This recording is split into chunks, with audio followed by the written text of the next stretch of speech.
All right, hello. So today we're gonna talk about three movies I watched recently, and these are actually fairly recent, all of them. I watched all of these movies in October. There are three of them. Did I say that? I might have said that. But we're just gonna talk about them. We're gonna have a good time. It's gonna be real chill. So, because two of these I do not have a DVD for. One of them was on Netflix, and one of them is part of like a 12 movie combo pack. I got it from the Gore House Greats collection. I'm just gonna put up posters for those. So I've got my coffee here, and I will say I've been getting ads for Bones Coffee forever. And we were in Shields the other day, and I saw some. I was like, you know what? I'm gonna try this out because I need more coffee anyway. It is good. It's very good. I didn't think it was gonna be that good. Anyway, so the first movie I want to talk about is I watched Tick Tick Boom. It's from 2021. It was very big when it came out. It's on Netflix, and it is the story of the guy who wrote Rent.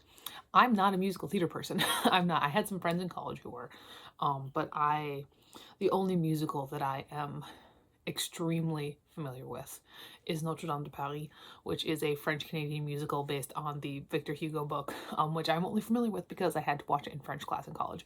Other than that, like, I'm not familiar with any of them. I don't know anything about Hamilton. I don't know anything. This movie made me cry. Of course it did. Basically it follows this man who he's trying to break into, the whole theater scene, and he is a writer, and he's trying to write this extremely, like, I'm gonna say ambitious project. But it's just it's he works at a diner, and it's very, like, keeps getting rejected, and also it's the 90s, and he's friends with a lot of gay men, and they're all dying of AIDS. So, that's why he wrote Rent. But yeah, no, it did make me cry. Andrew Garfield plays the main guy, and he is fantastic. I know this is nothing new. This is not news. This is not news to anybody who watched this movie, which is everybody. Everybody watched this movie when it came out. I just waited a couple years. That's just how it is with me and movies and TV shows and books and everything. I got such a large stack of stuff. Physically, I have so many DVDs sitting under my TV right now, and next to. I ran out of room under my TV. Now I have a bunch next to it as well that I'm behind. But this is good. It was fantastic. If for some reason you are like me and you haven't watched it, and you're even remotely interested in musical theater and musicals and stuff like that, because that's the thing. I'm not familiar with any musicals other than Notre Dame de Paris, but I like them. I really enjoy them every time something's a musical. I like it. I watched the Matilda musical earlier this year, and it was a great time. So there's that one. I did watch that. Then the other movies I watched were both horror movies because that's just who I am as a person.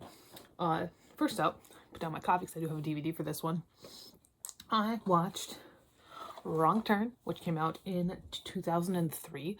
This is the story of a group of college kids who they are in, like, a back road in, like, Appalachia, and they get hunted and killed and eaten by a bunch of deformed cannibals.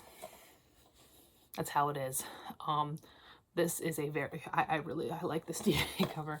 I got it for $3 at Rock 30, which is where if I don't, like, get it on eBay or something like that, Rock 30 is where I get, like, all my movies, because we go a couple times a year and I just load up.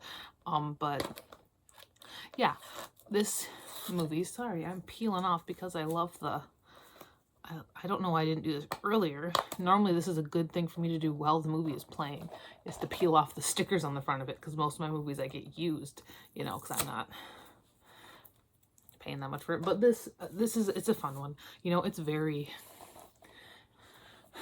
very, it's a movie of its time. She is one of my favorite final girls ever. She's very cool. I like her a lot. The gore was good. The kills were good.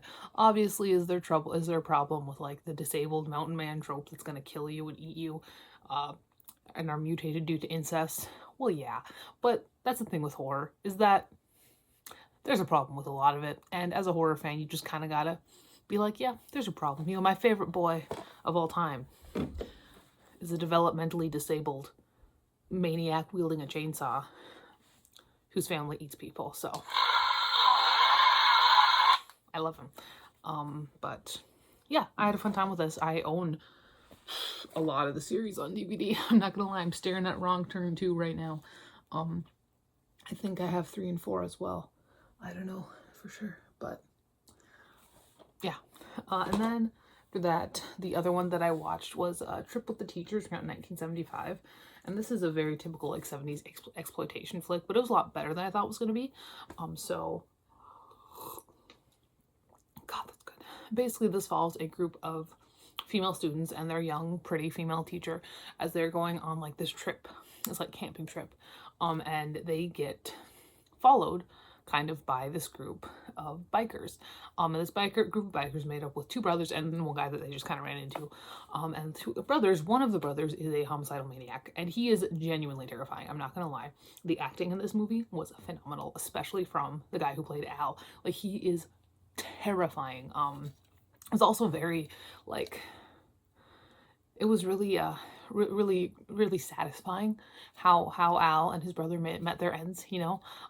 No, I liked the acting of the brother too. I think the character's name was Peter, because you could tell that he was really like just resigned to his fate as Al's brother. Like, he was like, I just gotta clean up after my brother because we're brothers, kind of thing. And you could see that on his face, and it was a fun time. It was better than I thought it was gonna be. Most of the movies on the Scorehouse Grace collection are not very good. I think the last one I watched off of it was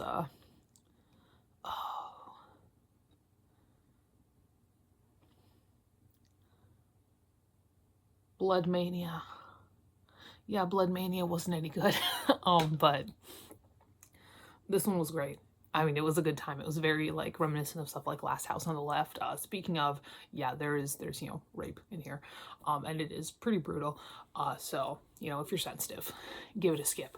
But no, I'd say if you have the Gorehouse Greats collection, it's definitely worth a shot. It's a good time. Definitely, like, Al is a good villain. But yeah, this plus the 2 that I do not have on single DVDs are what I watched past couple weeks, I guess. Just in October. I guess we could call this an October movie wrap up, but I might watch another one. You know, who knows. But yeah, that's all for today. I will talk to you later, and goodbye.